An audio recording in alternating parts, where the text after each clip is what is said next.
ไรมีพิจารณามูตัวสรุปเลสไนแต่นี่หัวเสียเราเสียโฟไรมีพิจารณามูตัวสรุปเลสไน First Peter chapter 5 verse 6 and 7ตัว English นี่หัวเราเสียโฟHumble yourselves therefore under God's mighty hand that He may lift you up in due time. Cast all your anxiety on Him because He cares for you. ให้แสงครายงำปรีริมีปูเราบวงบังเขานางเงียบไก่นันของเขามิกุมิไทยกระทรวงกันเขาก็ไม่เรื่องนั้นจะแก้ทะเลาะกันไทย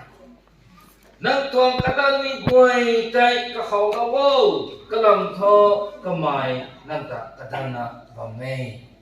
อดีตกรรมไปที่เราต้องละแกงเศร้า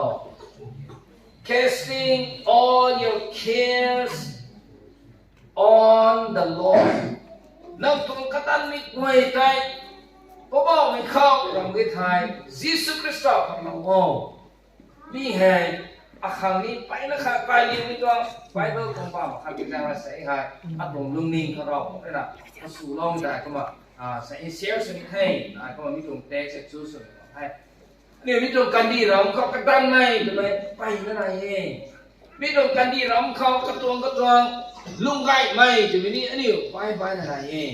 มีตรงกันดีเราเขากระตวงปุริสนั่นนี่อันนี้ไปนั่นเองก็มีสาธิตคริสต์กับลุงเราไม่ต้องกลัวค่ะไงเลี้ยงไหมเพราะว่ามิสคริสต์อะไรอันนี้ก็ที่เรามีให้นั่งตวงกระดันไหมนั่งตวงกงไหมนั่งตวงดิวซีไหมนั่งตวงลุงนิ่งอามันไหมนั่งตวงปริกไว้ใจถอยไหมให้ไหมติ้งไหมกันดีตวงงำไหนไหมกันดีตวงลุงไงสิงคิวไหมกันดีตวงรูปเรียนแบบมีผู้แต่พงศ์เท่าเราได้เดี๋ยวมันดิ้วเราไหมที่เราไม่ใช่เราไม่ให้นั่งตะกันตันเราไม่พูดเราใช่นั่งตะกันตันเราไม่พูดเราบ้างนั่งก็ไม่ต้องเราก็บ้างรู้สึกนั่งไม่ไหลเราเราบ้างได้โซ่นั่งไม่แซงแข็งเราบ้างได้โซ่นั่งตรงนู้นนี่ก็พูดมากตรงสูงแซงไม่ได้เราต้องเราบ้างได้โซ่นั่งตรงตรีนี่ก็ยังเราต้องเราบ้างได้โซ่นั่งตรงกางเกงเราไม่กลัวแต่เราต้องเราบ้างได้โซ่นั่งขังไว้ตาเราขังนั่งขังไว้ตีเราขังนั่งกระเซ็นได้เราขังนั่งกันด้วงเราขังซิดมันก็มีแต่งุยมันจะแพงเจ้าบ่ไปผูกคริสต์เขานั่งตรงกระดานไม่กลัวแต่พุ่งว่าเราเท่านี่เราก็ทนกูบ้างวันไหนเองเจมันนุ่งกวยอิสราเอลนุ่งกวยไรกันอยู่อียิปต์เขาก่อนไปไม่ตั้งใจ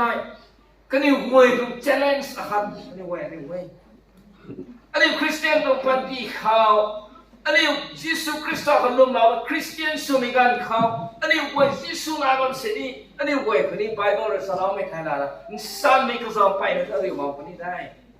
อันนี้เว้ยคนเทียมจริงสันนี่ก็สอนไปนะอันนี้เรื่องมองคนนี้ได้เราอันนี้ก็สอนมันก็นี่เว้ยก็นี่สิบเลยถูกมาแล้วไม่ต่างใจก็นี่เว้ยเรื่องไหนล้อนะเรื่องเราไม่กระดังกันดีแทบตัวเขาก็ได้แก้ปัญหาแต่ป้าไม่กันเขาได้ตะกงท่าไหนล้อนะแต่ป้าไม่ต้องแซงแก้มเขาได้ก็นี่หัวแพงป้าปุกกี้ก็นี่เว้ยคือเรดซีสินไม่ต้องตุยได้ก่อนปัดได้เราไม่ต้องสามารถรู้ได้แพงเขาได้ไม่ต้องสามารถรู้ได้ที่ก็นี่หัวแพงเขานะก็นี่ไทยสิ่งที่กันได้ปุกกี้ก็นี่ไทยแห่งได้สินไม่ต้องก็นี่เว้ยแต่บังสุดอะไรริ้วนะก็นี่เว้ยแต่ไตหายSering mitong kadi ram ko rak pa dengan ma karak ma minum pang try. Ise mitong ri mai bui ta kani thai ku zuan ko ta hau. Kani wa tung lung ning kau. Sering mitong poret pa kan da pa ise Israel minum bai ta. Thai phen kai thai. Hai lung bai ta ni tan thoi ta ngi thai. Ani bai ta soi ngam ba ni thai. Ani hu phen pa thai. Kani bai wa ma ping ma pak ta da mi sai mai khai. Sering mitong samadru di dai dai thai. Dui lung ta ma ni le ma thai ngam pa ni thai. Ta bui su khang.อันนี้ก็ไม่ก็ไม่ต้องฟังคนตัวก็เราต้องโซ่อีเส้นคอนิ้วก็บวยอีเส้นมีแต่สิ่งไรสินะบังกันนี่ได้แต่ส่งเอาโซ่นะก็นิ้วบวยตรงลูมีก็เส้นไม่ต้องอามันไม่ได้มองซีก็นิ้วบวยแก้วแก้วไปนี่เส้นไม่ต้องบวยเลยอันนี้ไม่ก็ไม่ต้องกักเขาสาวอยู่บ้านไม่กันนิ้วกันดีปันตีกันได้บ้างเลยอันนี้ต้องลุ่มล้วนเขาอันนี้ต้อง งกระมังมีตรงเส้นแก้มเขาอันนี้ตรงผู้แม่ตรงเส้นนวลเขามีตรงกันในกักเขาใจอาคาเบียกเจ้าแบบนี้อันนี้เวยของปิงมีตรงอาคาเบียกเจ้าไก่ปนี้อันนี้เวยของปิงมีตรงนิ่งมีตรงไปแล้วขัดกายเราไหมลุงนิ่งที่เราบังเราไหมลุงนิ่งตรงลุงมีตรงพายที่เราได้ที่เรากันนุกเรามีตรงกักเขาเนี่ยก็บังไปยิ่งใส่ก็บอกมิสุคริสต์เลยใส่ casting all your anxieties on him ยิสุคริสต์ไหมนั่งตรงกระตัวไหมให้จนนี้ซ้อมไหม all your anxieties นั่งตรงกระดันไม่ไหวแต่ยิสุคริสต์เลยใช่อดีตการซ้อมก็นี่วันนี้มีการที่จะกระตุ้นมีการเข้ารอผมเรื่องโมซีเขาสลับนะโมเสสก็นี่วันสุดท้ายนี่วันนุ่งไก่ได้ถ้า be still นี่เราผมก็ลืมไม่ต้องภายในแต่ stand firm ดิ้งติ้มแบบเท่านี่สายเฮาบ่ไม่อิจิปเชียนนุ่งไก่ได้ใจให้นี่เฮาที่นี่ตราบใครแล้วก็นี่ก็สลาวนี่เส้นไม่ต้องให้ลงใจนี่ไก่ก็นี่ทางเราเส้นไม่ต้องตามทางเราอีจีไม่นุ่งกวยเลยดาวหน่วยข้างปากคนว่าไม่ต้องรีไม่นุ่งแรงมีตัวด้วยปุยหูขนาดมันจะปิงเอาไว้ไม่ได้ตัวไม่กัดเขาตายอิสราเอลไม่นุ่งกวยก็ร้องเส้นไม่ต้องตามทางเรานะก็ดิวหูเขาซาลันแต่ว่าไม่ต้องงงเกียงใจอีจีปิกเลยอิสราเอลไม่กัดเขาปานดิ้งกันไทยก็ดิววันเซงใจแล้วว่าไม่ปุ๊บบอลสลายอีจีเป็นไงอิสราเอลไม่กัดเขาไม่ต้องบอลสลายปานดิ้งกันไทยแต่ท่อส่วนรวยก็ตอนนี้ต้องช่วยแต่ว่าไม่ใช่เป็นรวยใจสิ่งที่เราคิดอยู่ใจเขาก็กันมาให้ที่กี้อิสราเอลไม่รวยของเขาร้องไม่คอนไปที่เราให้ร้องไม่กระแสที่เรานะมองสิตรงบ้านแต่ไม่ต้องดูปีกันติงกันแต่ที่มีกันเขา Bible side wall of water ด้วยไร retaining wall ก็มาไรยังไง Bible เขาอยู่สาวอยู่ไหมสนิทมีตรงไหนด้วยปีเขานี่ด้วยไร retaining wall ก็มาดึงเราด้วยบอลเทนนิสด้วยไรริเตนิวว่าก็มาดึงเรามิกัดขดายกราวนิวแต่ตะวันพิทิวเทมิก็มารำสุรำแดงว่าก็นิวไว้ก่อนกันเองอดีตก็สันเสียไม่ลงไว้ไม่พูดยิสุคริสต์อะไรสักนิวคนนี้สอนตรงให้น้ำตาเสียแล้วไหมน้ำตากันดังไหมน้ำตาตุงลุงนี่เขากำลังจะถุยนะเขาอามุมังอ่ะกำลังจะถุยนะเขาอันนี้จะแพงจังเลยนะไม่น้ำตุงลุงนี่เขาถุยตรงนั้นขังใส่กุ้งเป็นอะไรสักเขาคงเท่า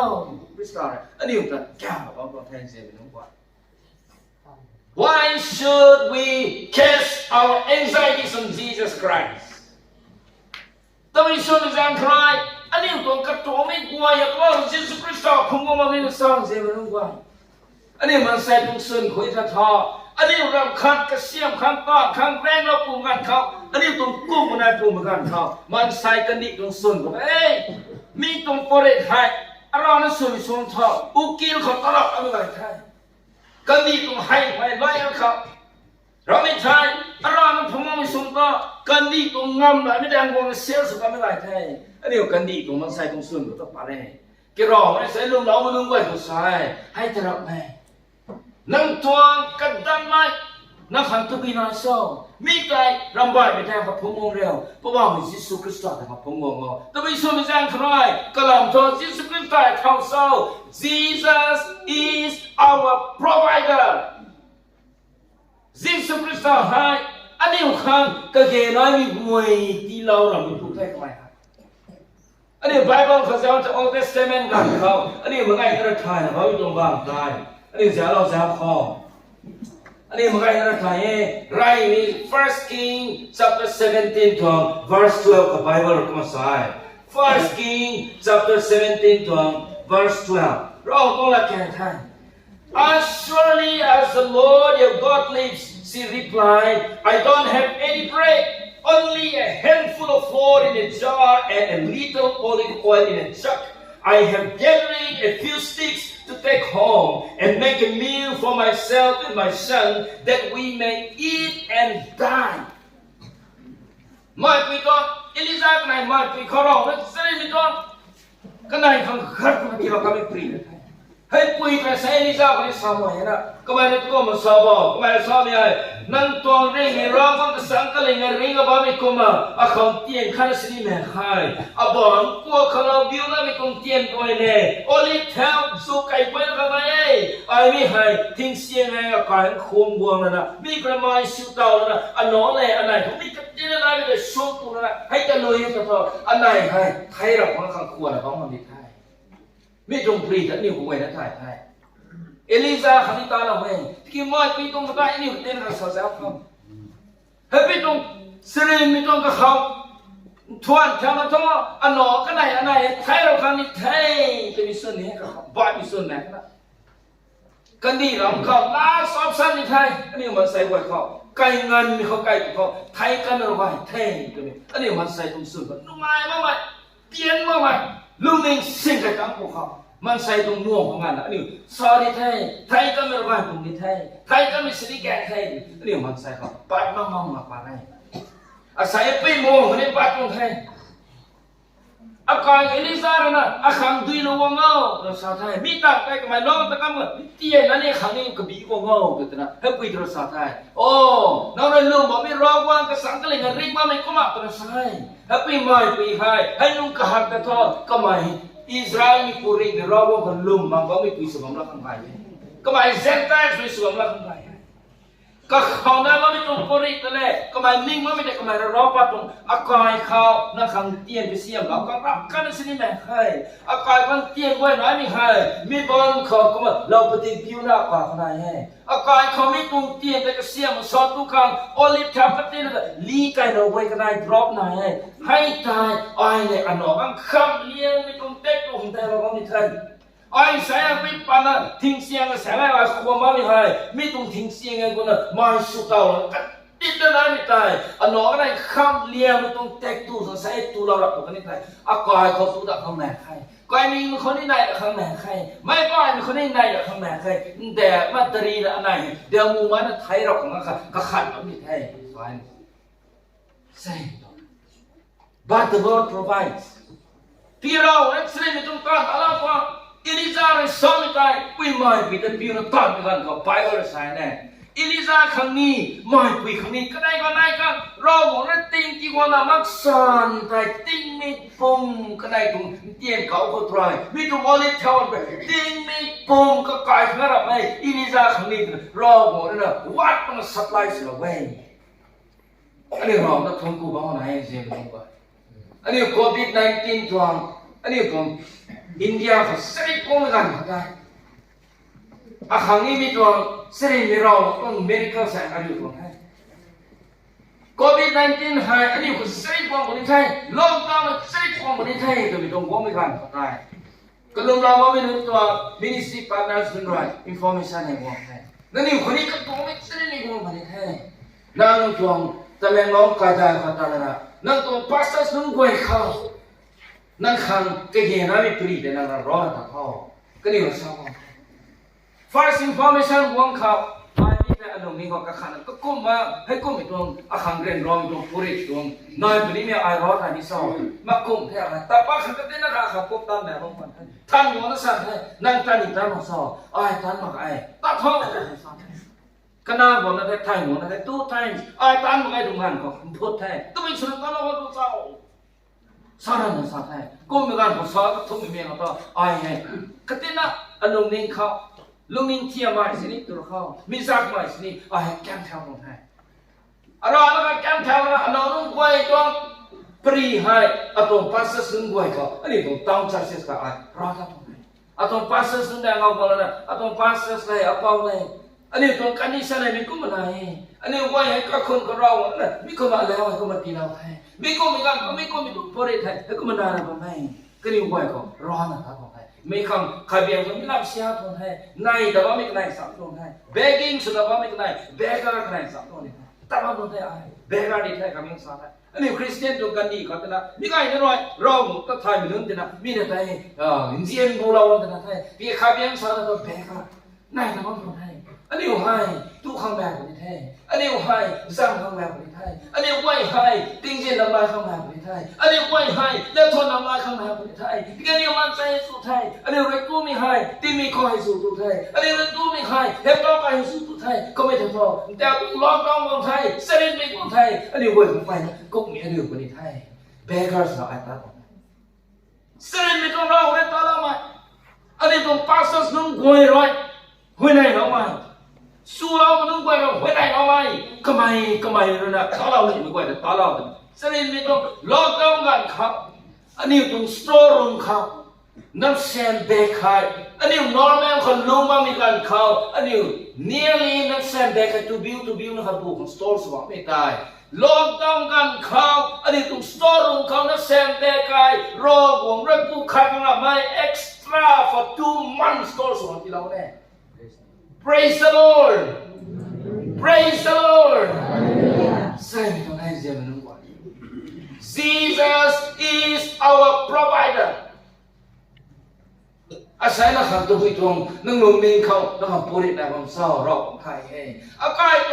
ตอนพี่ผมก็ไม่ไงที่ก็พัดงูได้ในไทยอากาศน้องกำลังใส่สกูลฟีสที่มาลงให้ที่ก็พัดงูใครตายที่ได้กันในไทยสกูลฟีสที่ก็พัดงูตั้งในตราบเอาไม่ถูกอากาศทุกตายที่ไหนใครกันนางไม่ตัวนักขังพัดในสุวรรณทุกซ้ำเราไม่ใช่เราได้มาถูกตัวเรานั่งตรงพัดงูคนตายนั่งตรงตายที่นี่ได้ตีกันที่ด้านเสียไม่รู้ไปนั่งตรงสกูลฟีสเขานั่งตรง family maintenance เราต้องได้ double blessing นะครับทำแบบนี้ได้อาเมนอาเมนเสียไม่รู้ไปแน่อันนี้ไบเบิลเขาอาศัยก็รู้มาว่ามีเราบ้างไทยก็ไม่รู้ว่ามีผู้เราบ้างไทยอันนี้ไว้ตรงมิชชั่นตรงอัฟริกานั่งตรงกับคนตรงบุคคลตรงบัสเซตขนาดสุดาวตั้งมิชชั่นตรงอัฟริกามีการเขามิชชั่นการที่ปากกันมีการเขานั่งตรงมันก็อากาศตรงบัสเซตทุกฟิกซ์ที่ไทยมีตรงบัสเซตเขาก็สิบประการไม่ใช่อาศัยบุคคลกับมิชชั่นก็ไม่ใช่วันนั้นมีการกับมิชชั่นก็สุขที่ไทยนั่งพิงบังตุสาวไบเบิลสายเราคงเขาเก่าแล้วนั่งตรงพลิงก็เสียงข้างนั่งตรงพงลิงตรงตะลุไม่ตรงกายก็เสียงข้างอันนี้ไว้ตัวบาเซนไม่ให้อินคัมไม่ให้อันนี้ไว้ตัวนุ่งนิ่งเทียมไปสอนคริสต์ใส่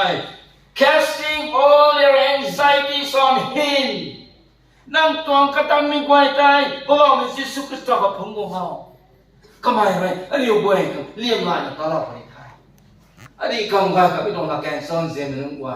เราบอกให้อันนี้เว้ยตะกัตันสักประมาณอาศัยนี่สักขี้ตรงอีไปสุดแท้อันนี้ตรงพงเลงคนนี้สัจวงศ์คนนี้เราบอกไงเรียนผู้ไว้อันนี้ข้างก็แก่นั่งไว้ที่เราไม่ผู้ไว้ก็ไม่ได้เอบราฮัมไร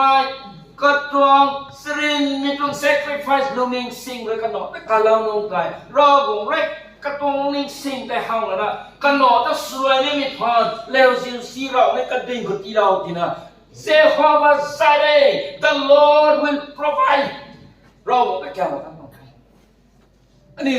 มีผู้เราบ้างใครใส่กลุ่มเราบ้างใครเจ้าไม่รู้ไว้นั่งตรงกับคนเขานั่งตรงสลายตรงปันที่เขานั่งขังตัววิตรงอาศัยไหนนั่งขังนิ่งติ้งสิ่งไม่ได้บ้างทุกส่วนคริสต์ใช่อาเขาทุ่งลงเขาอันนี้คริสต์ทุ่งลงนี่มีกันไหนมีตรงตัววิสุทธิใจใคร Why should we cast our anxiety on Jesus Christ? Number 2, Jesus is our problem solver. Jesus Christ ให้อันนี้ต้องก้มไม่ต้อง problem เว้ยให้เราตัวร้องตัวไทยเราหวังข้างอันนี้เว้ยต้อง problem ส่งสงฆ์ไม่แม่ให้เจ้าหนุ่มวัน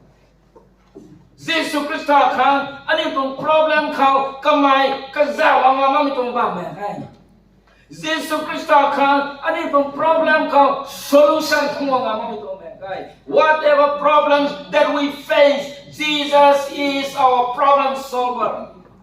นั่งตรงตะเวยไม่ตรงนั่งขังก้มไปตอนนั้นมันมีอะไรบ้างหนูไอ้คริสต์กับพุ่งงงก็ไม่ได้มีกวยแต่ก็ไม่ได้ตอนเราคนไทยใช้ไบเบิลใช้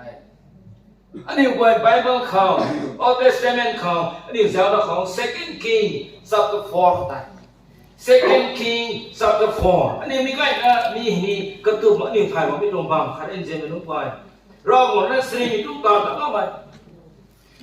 Second Kings chapter 4 ตรง verse 1เขาก็มาใส่กันในมีกวงก็ได้ตรงขาดเขาก็มาใส่ 2 Kings chapter 4 verse 1. The wife of a man from the company of the prophets cried out to Elisha, "Your servant, my husband, is dead, and you know that he revered the Lord. But now his creditor is coming to take my 2 boys as his slaves."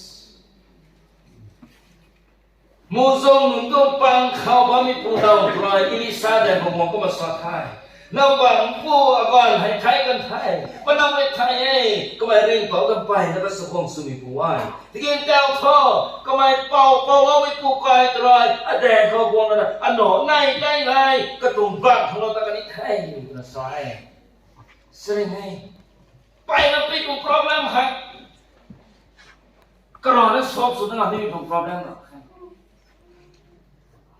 รอดทางตรงกับคนข้าก็ได้มีหันเพศสุนิหันก็ว่าในทางโซ่20 prophet มูทรงไอ้ก็มาเราหวังก็ไปนะคันเจียนะเราหวังก็สะคงสุนัขเราหวังในส่วนคนลงมีผู้ใดที่กิกันดีหลังคนลงที่มีทอก็เกณฑ์นั้นมีการเข้าวันคัดเขาก็กลายเป็นเสียนดีเปล่าเราบังคับคนไปกิกตรงกันแต่ตั้งมาไทยกันมีการเข้าก็กลายเรามีผู้กลายตัวมีผู้แดงแต่กวงนะเสร็จมีตัวกรอนขัดกระตุ้งว่าขันว่าจะพุ่งงามเรามีตัวปุริแต่พุ่งวงไทยแต่วิสาวมีผู้ใจสักไรอากาศต้องเป่าเกี่ยวกับกายขันว่าก็งามไม่ทัดทออากาศต้องรอก็ไม่ต้องล่างเกี่ยวกับกายจีได้งามไม่ทัดทอน้องหนอขันสินะไม่น้องหนอหน้าเราไม่เป่ากันในได้หายอากาศต้องเป่าผ่านอากาศบางหังรอดกันในไทยเส้นของไม่เสียไม่ต้องว่ากระตุ้ง problem number 1ก็คนเข้ามันใส่บวยเร็ดทิ้งแสงกระดิ่งนบามีมิตายกระทวงกันต่างเราความส่วนกันแท้ปุ้ยแน่นอนให้แน่นบามีตัวลุงนิ่งคนไทยมีตัวสิริกระหังไปนะครับกระดานมีนาของกันไทยตะกุมมาน้องเป้าในได้หายอ้อยระเสียบแถวนี้ซอตะกุมมาน้องเป้าในได้หายอ้อยก็ได้กับผู้แม่พันธีของแสงสายแถวนี้ซอก็ได้ตรงลุงกูนี่มีตรงล้วนเขาตัวมีตรงเทียเขาอ้อยมาปวยมือหลอนนั่นตรงนี้ซอตัวมีตัวก็คนทุกคนนั่นสินี่ไปนักขับตาของมันคุณนักตรงสุนเขาได้จิงไก่ก่อนเปล่ามันใส่สุดได้เป็นท่อตาไรกับไม่ตรงปันตีของนักขับเอาละไปนะครับลุงนิ่งขับเอาไว้ลุงนิ่งปักไปจิงไก่เหมือนกันเขากระตรงสีแดงเขากระตรงพี่น้องกระตรงมีด้วยล้วนร้ายไหมนอกไปแต่จิตเท้าเขาก็ไม่จิตเท้าอะไรเหมือนกันเขารังเสียงไปเหมือนกันมีตรงเมมโมรีสบวยกระตรงลุงนิ่งเขาไปนะครับที่นั่นนุ่งไงมันไม่อามันไม่พุ่งของเราตรง problem สิก็ไม่พุ่งงานมาหมดได้มีก็มาบ้าไม่รู้เขาตายแต่ถ้าเป้าไม่มีผู้ตรายบ้องอ่ะนั่งตรงเป้าไปข้างตลาดที่ไทยนั่งกายเป้าแต่ตีดังงานมาที่ไทยนั่งกายเป้าผ่านไปนั่งหน่อน่าจะบ้านทั้งสุดสายกันที่ไทยใส่แน่เจนรู้ว่าอันนี้ตัว problem หายกุ้งไปกังนันจังในวงภูมิงานเขาอันนี้เว้ยของเขาแสงแข็งมีบางขนาดนี้พระองค์ยิสุคริสต์ไม่ใช่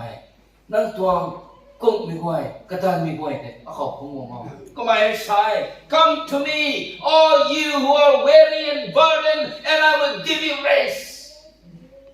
ปวดทงไม่กระทุยหลับไม่กระทุยเอาเกาบังเอาอะไรเซ็งกินข้าวคนไทย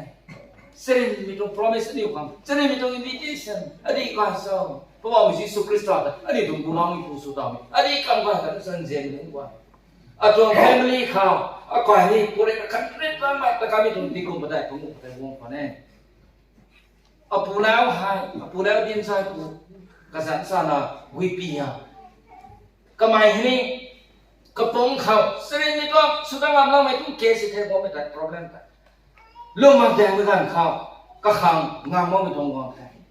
ก็เหมือนกันเขาอันนี้ local แต่แม่ลงตัว hospital กับปานเซ็กสุดแท้ดักตาร์ก็อยากสักแท้นั่นก็ไอ้ตรงให้อาจารย์สอนไม่ตรงเคสแท้ก็ต้องมันพลาดตัวท่อนั่นก็ไอ้รอไว้เจ้าเราไม่ทันก็ตรงปันจีเห็นนายนั่นไว้ที่กี้ก้มไปท่าท่อก็ไม่ก็ตรงเคสคงแท้ตัวนั้นสอนเราที่นั่นอาศัยกันได้มีผู้ตรายก็ไม่เห็น hospital กับผมก็ปัดเลยต่อยผมก็หักต่อยผมก็นี่ไม่คิดก็นี่ตรงลุงนิ่งเขาแซงคุยเขาสินี่ก็ไม่แม่ทำผมได้แท้ตัวลุงนิ่งได้แท้กี่ก็ดีอยู่ไปมาเรื่องสินี่ต่อยไปตาเข้าตัวไม่เขาก็นี่นิ่งก็สุดยอดแท้มาอันนี้เขาหมดแท้ผมจะปั้นมาหนุ่มไทยนี่พาแท้อันนี้ผมให้วันทุ่มผมได้เห็นซวงกันได้ก็ ใกล้งานเขาเอาเขาตัวสอบปั้นมาให้กี่อาศัยกันได้ไม่แน่คันนี้ขนาวไหนคันนี้ตรงลุงนิ่งก็แต่เขาแซงคุยเขาสินี่ตายใครมันทำไมมุนบุษจุนาก็ขังแน่ก็ตรงกินนิสกันไหนแฟลสุดกินนิสกันไหนแฟลสุดเลยไปนั่นก็ตัวให้ซีเรียสสุดไม่ได้ดักตาก็นั่นก็ซานเซสได้ใครนั่นนี่ไปสุดจะเอาตัวมีตัวกันในแท้กันนี่เราเขาเรามาที่กี่ท่อตัวนี้ของลุงไม้ไม่แม็กนะกันดีทองอันนี้รอกันดีทองสู้ไม่นุ่มเขาอันนี้ของดีไว้ไหมเราต้องก็ดักตาสิแท้กันดีไว้เดี๋ยวก็เซลล์นี่แต่เอ็นนุ่งไก่เจ้านุ่งตรงเกสเราขันสินเราไม่ได้ตลอดแต่อันนี้อันนั้นเราไม่ใช่มาตักขาดทองอันนี้ของอินาซีมัวเอ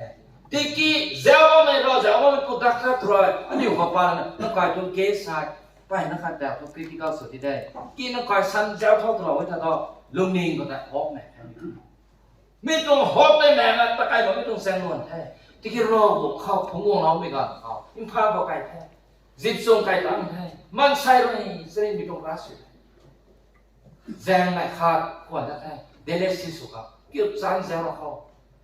เส้นไม่ต้องรอเรื่อง problem solve สลับไม่แก่ว่าคนทั้งเสียนี่แม่แท้ข้ามเขาก็นอนนุ่งฟังเดลี่เขาบ้าไม่นอนมาไม่บ้าไม่ได้ปัญหาถูกตาเรียวเท่าก็นิ่วหายก็ต้องมาหาที่เกี่ยวกับพัดลมก็ลำก็ปันที่นี่ไงท่านใครปันน่ะกระตาเร่งบังหนักกับปาริวเราเข้ากันตัวเลยก็น้องไอ้นี่ไปก็คุยไปตรงฮอบเวทอะไรใครที่กี่ร้องเล็กสิไปตรงตาลองไม่หายเดลิเซียสุกไว้ในเรื่องกระตาเดลิเซียสุกไว้ในกินนี่สกัดเฟลสุกสุราเรามันเสียละสิริไม่ต้องเรา problem solve สลาย complete healing ก็ใช้งานนักไม่หายรำสู้มังกับปุ่มใต้ตะกลงดังนั้นก็รอเราโตกับตรงนั้นบาซาขนาดสิลูกกับตาได้มาตัวสิริเนี่ยเจมันงไว้กินนี่สกัดเฟลสุกไหม delicious เราไว้เขา normal ก็ได้ไหมใช่ไหมเจมันงไว้นี่มันใส่ตัว doctor สุดทุก calculation ก็พอไว้มั่งไม่ดีแท้อ่ะครับเฟลสุกไม่สิริไปนะคันนี้คงว่ากันไหนเฟลสุดนะ normal คนนั้นไม่เสด็จไม่ได้ที่กี่ยิสุคริสต์ของเขา nothing is impossible งานมากกว่าคันนี้เสด็จไม่ได้ God can do anything for us ร้องไรอยู่ข้างไปแก่ได้ไม่กลัวใจก็ไม่ต้อนรับมันแม่ให้แต่ต้อนรับเขาก็บอกยิสุคริสต์คันนี้น้องเขาอันนี้ป่วยเขาของน้องลงให้อาศัยไบเบิลใช้นั่นตัวปุริตวินารงสอบไม่มีตัวปุริตนี่ขนมนายแต่บ้างมาตะกันประตูสิรินมีตัว problem อะไรนี่สาเดาเขาไม่มีการเขามีผู้ตรวจสอบได้นั่งกอดก็ต้องมีนายเศร้าให้ปุยใจอากาศรับพันสิแม่ให้ไอ้กินต้องปุยนายจะรับแม่ให้กินน้อยไม่แก้วที่กลายเป็นนี่ออลิฟแถวหอดกระตินแล้วก็แถวอะไรไม่นายกระตินน้ำมันมีตัวออลิฟแถว empty vessels of olive ตรงกระแดงไม่เข้าเข้าใจเราเรื่อง problem solve สลายได้ก็กลายเป้าภาคทางมันใส่ตรง calculation impossible ที่เราเรื่องนี้เรื่องนิ่งว่าไม่เชื่อกับ problem solve สลายกันติ้งบงเรื่องกายก็นิ่งมีกล้วยกับความเท่าก็ติ้งแล้วความเร็วแต่ใช้ไหนไม่ทราบสาไม่ต่างก็มาเราความมันกล้วยความมองไทยก็คำบ้างแล้วน้องไหนเนี่ยน้องกายตัวก็ติ้งน้อยมันคือกระแดงไว้กันลีเท่ากุมกันแบบไปก็ใช้ขัดประเดี๋ยวไทยอาคารละวันก็ตีนนานก็ใครแถละสั่งใครลีนะข้ามเขาก็ปุยอาคารละวันก็เท่าก็หนอกนั่นมาไงแต่ก็กระแรงแม่ใครเกิดเกี่ยวอลิฟแถวนั้นลีไก่ปอนด์เสร็จนี่ต้องนายที่สามก็ต้องอลิฟแถวนั้นไก่บางบุคคลสิเห็นสิกติดนั่นเขาอันนี้มันนิ่งมากไม่แปลงแทงรออันนี้ผม problem solve สลองอันนี้เจมันนึกว่าอาศัยหายอันนี้จะเล่นร้องตรงกันดีเขาอันนี้สาวอยู่บ้างไม่ต้อง problem ไปนั่นไหนแทนการน้องต้อง problem ไปนั่นนี่สาวอยู่บ้างแทน family ต้อง problem ไปนั่นสาวอยู่บ้างแทนน้องมึงป่วยต้อง problem ไปนั่นสาวอยู่บ้างแทน society ต้อง problem ไปนั่นสาวอยู่บ้างแทน zati ต้อง problem ไปนั่นสาวอยู่บ้างแทนอันนี้ก็ป่วยเพราะว่ายิสุคริสต์พงศ์ไม่ได้ก็ไม่นั่นเลยให้ต้อง problem ป่วย solve ง่ายเจ้าหนึ่งว่าอันนี้สลายสายเขาก็ไม่เจ้ามันนั่งตัวก้มไม้นั่งแน่เราผมก็เขานั่งตัวไปก้มไปได้วันตุสอบนั่งตัวก้มไปได้คริสต์ใส่เอาเขาพุ่งงอนั่งตัวกระตันไม่ได้นั่งตัววินัยสอบเขาพุ่งงอนั่งก่อนเขาไม่มีตุยไก่เราไม่ได้ไม่ได้ซอได้แท้กันแท็กเราตามวันตุสอบคริสต์ใส่เอาเขาพุ่งงอนั่งเราข้างนั่งลงกระบิวนั่งก็เลยมาไม่ต้องรอสวยได้แกงมาให้เราแท็กไก่วันตุสอบคริสต์ใส่แท็กเดียวเอาเขาพุ่งงอ นั่งล้อข้างตะกุยข้างนั่งตัวกุ้งมี problem เกี่ยวไม่ระทายมันไม่ยิสูไทยเองใส่กระแดงมาพบว่าก็ไม่นั่งตัว problem แต่ชอบสลับเนี่ยแทนเช่นนี้ไปอันนี้ใส่ให้เรากล้าทุนกูเข้าอันนี้ครับก็อันนี้ไม่กูบ้างยิสูคริสต์เลยใส่เนี่ยสลับตัวไทยนั่งตัวกระตันไม่กวยใจก็เขาพงบอกเอาเท่ากับเศร้าเพราะว่ามียิสูคริสต์กับพงบอกเอาก็ไม่ให้อันนี้ตรงแป๊บเป้างานนะข้างเอาไปกูไทยบ้างยิสูคริสต์อันนี้เวขันตั้งมาใหม่อันนี้เวรันปลาตั้งมาใหม่อันนี้รอนะทั่วปลาตั้งมาไม่ตรงแป๊บเป้าใจเพราะว่ามียิสูคริสต์ข้างเอามีตรงแป๊บเป้าแต่นี่มาบางคนนี่ไทยอันนี้บ้านผมนี่ไทยเป็นไทยอันนี้ตรงผู้แม่นี่ไทยเป็นไทยขันของแกนี่ตรงผู้แม่เราต้องเซลเซนปังเลยติ้งแซงแซงต่ำไม่ไปใจแต่นี่ไทยนี่ไทยมีไทยเป็นมีตรงแป๊บเป้าใจไม่ต้องขนาดสิข้างเราต้องมีแม่ไงรอผมเลยนอกเป้ายิสูคริสต์เราเท้าไก่นะอันนี้เว้ยตรงแป๊บเป้าเป็นซอสข้างเราเองก็ไม่เป็นใส่นี่ตะแก้วเองเอาเขาลงเท้าก็ไม่เป็นเว้ยเลยใส่ให้กระสุนน่ะประมาณนั่งตัวลงนิ่งเขาใส่ให้นั่งข้างที่มีน้ำมันดูสอบเอาเขาลงเท้าไอ้นั่งถึงเสียมีผู้ไว้ไอ้นั่งตะกะตันมีผู้ไว้ไอ้นั่งข้างรวยตัวน่ะการกระทุยกระดานเรามีผู้ไทยนั่งตัวกระดานมีไว้กี่เอาเขาลงเท้า